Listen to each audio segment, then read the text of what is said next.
was I talking to? Talking about my kid. Okay. You don't got kids. Talking about you my kids. And No, you you don't know talking what the about feels like to stupid. As the situation on Basketball Wives heats up, Jennifer Williams is done being kind. It seems as though there is no way for Jennifer and Evelyn to get back together after more than 2 decades of friendship, arguments, and reconciliation. Christian's name is now being mentioned everywhere. Evelyn's daughter Shanice is being pulled in, and Jennifer is out here revealing all the behind-the-scenes information. So what actually took place that caused this sisterhood to completely collapse? Whatever you Okay? say. And let me tell Whatever you something. say. You done talked about my daughter and you done brought my daughter, but you don't Okay. got f***ing kids. You don't got Okay. kids. Yeah, I do. You never carried a kid.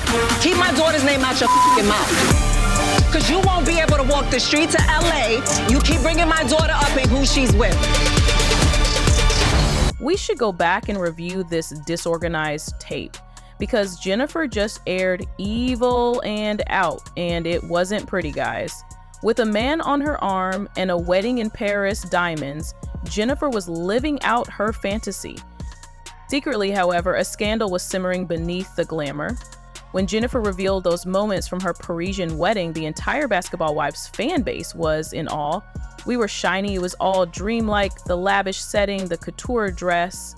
And listening to her narrate it, Christian claimed that her family made her feel like royalty and that they welcomed her with open arms. Love, loyalty, and at last meeting someone who made her feel safe and seen were all topics Jennifer discussed. Real life was crashing in while she was floating on her newlywed cloud. Let's briefly discuss Christian's legal issues. Nobody really discussed Christian's probation violation until after the wedding, even though he was already dealing with it when Jennifer was walking down the aisle. He was subsequently placed back in jail after reports surfaced that he had broken the conditions of his supervised release. And you know what made it even more messy? First of all, we're not going to make this about Christian. Well, it kind of is. This actually came to me. Carl's cousin went and invested money and has been trying to get her money back. Tell your man to send her $1,500 back. There were some women who failed to attend the wedding at all. Although Jennifer tried to keep it classy, people noticed when she became upset about the people who weren't there, especially when cameras captured her doing so. There was more to the message than a simple no-show. It was more than a disparaging comment on the RSVP list. Jennifer discovered Evelyn had something to say the hard way. I am a married woman. I'm chewing on about 30 carats. Chomp, chomp. There were stories coming out about Christian being a scammer, but she got married to this fool. She's dumb as Oh my. Evelyn wasn't keeping quiet about her analysis of Christian's past, while Jennifer was choosing the centerpieces. Not only did Evelyn miss the wedding, but she was also secretly investigating every aspect of Christian. She expressed to the other woman that she didn't like him right away, stating that something about his energy didn't sit well with her. In one scene, Evelyn even said that she had attempted to warn Jennifer before things became serious, but Jen dismissed it as if she didn't want to hear it, and Evelyn didn't mince words once the cameras started rolling. In addition to calling Christian a scammer and accusing Jen of being blinded by love, she also claimed that Jen was moving too quickly and lacked street smarts. It got really shady at this point. It is said that when the legal drama intensified, Evelyn contacted them once more. But Jennifer, she stopped talking, went silent, and ended the conversation. It sounded more like she was gossiping than a genuine friend, even though it appeared that she was attempting to assist. Evelyn's repeated claims that she was only watching out came across as judgmental rather than encouraging because of the way she was speaking to others rather than Jen. What's up, baby? Hi. How you feeling? I'm okay. Going ready to go knock this out, get it over with.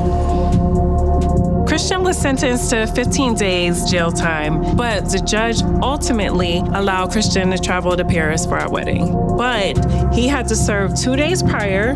Now we're back from Paris, and Christian has to serve another 13 days. Well, Jennifer took note. You can't claim to be friends and drag your girl behind her back. This is where Carl's cousin Kiki comes in, dropping a bomb that revealed an even greater level of chaos. Kiki isn't just any individual though. She pulls up with receipts and is related to Evelyn's ex-boyfriend, Carl Crawford. The room shook at that. According to Kiki, she never saw a dime of the $1,500.00 she invested in a cryptocurrency project that Christian was pushing. She claimed that Christian had presented the idea as if it were a surefire way to make money, telling her that he had financial support, connections, and profit in a matter of weeks. However, no updates or money returned for months. When Kiki discovered she had been ghosted, she began talking out loud and didn't keep that to herself either. During filming, she shared her side, which immediately increased Jennifer's stress level. Jennifer was already avoiding rumors about Christian's probation problems. This is the point at which the temperature rose significantly. Jennifer discovered that Evelyn was the one who was purportedly in charge of disclosing the full story. Yeah, so get the off me.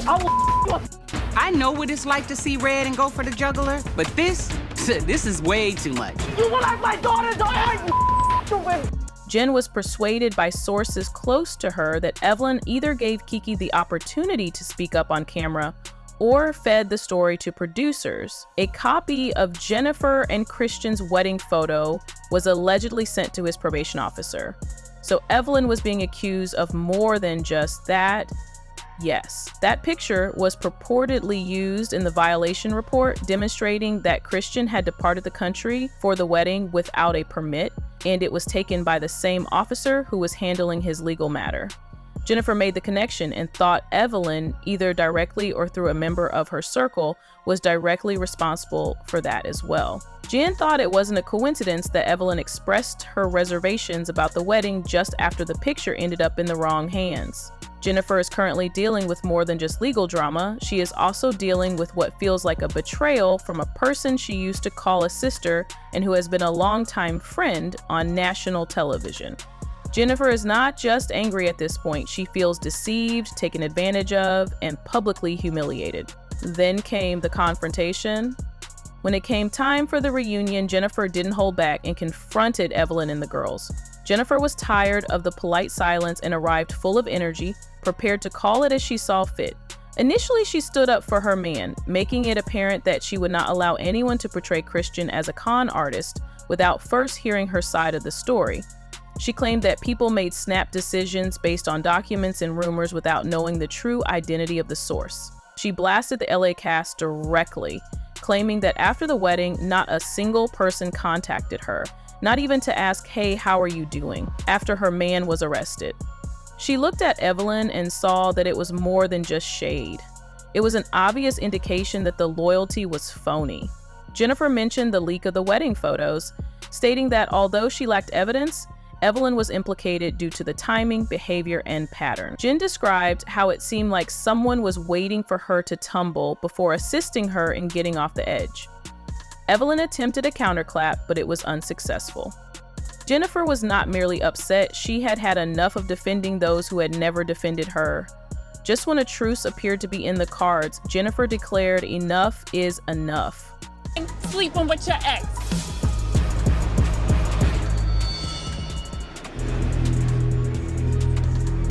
Sleeping with who?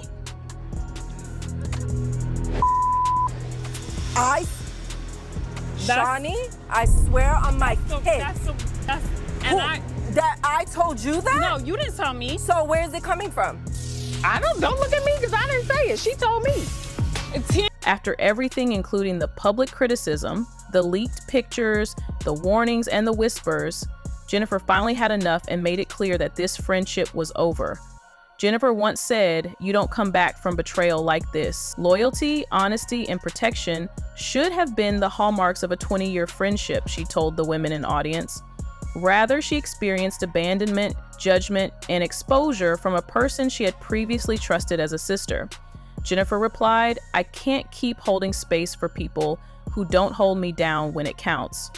Evelyn wasn't the only subject of that statement. It also touched on years of feeling like she had to defend herself while others were given the benefit of the doubt. Instead of expressing hatred, she did so with finality, the sort of peace that follows a storm. She is closing the chapter, not shouting or casting shade. Jennifer stated that she is currently concentrating on her new marriage, her business endeavors, and her pet. Sincerely, it was clear that she meant it when she said she was over the drama and wasn't trying to be dragged back into chaos for the cameras. Evelyn's response, meanwhile, was nuanced. She stated that she still cared about Jennifer and clarified that she wasn't attempting to harm her, merely bringing up Christian's problems out of concern. Jennifer, though, didn't agree with that line of thinking. It is impossible, in Jen's opinion, to claim to care while moving in silence behind someone's back. You cannot accuse a man of being a scammer in one episode and then claim that everything is love in the next. She thought Evelyn was acting more for control than out of concern, concerning making a point rather than defending a friend, and that proved to be the final nail in the coffin. One commenter stated, "Evelyn always gives off the vibes of a mean girl in disguise. She pretends to be helpful, but she always sabotages the situation." Jennifer had good reason to interrupt her. Someone else said, "If your concern ends up being gossip, you were never a friend to begin with. Jen deserved better." The third person wrote, "Jennifer finally woke up and decided to choose peace after Evelyn's years of messiness. Bravo to her for leaving with class. Jennifer shut the door behind her. There is only one decision to make. It's over. No lengthy speech or tears. All of it, the friendship, the back and forth, the hope for reconciliation is over. And suddenly the Basketball Wives' original friendship, which seemed unbreakable, is gone." So, did Evelyn have a duty to shield her friend from a man with a questionable past? Or was Jennifer correct to interrupt her? Remember to like and subscribe for more Basketball Wives tea and share your thoughts in the comment section.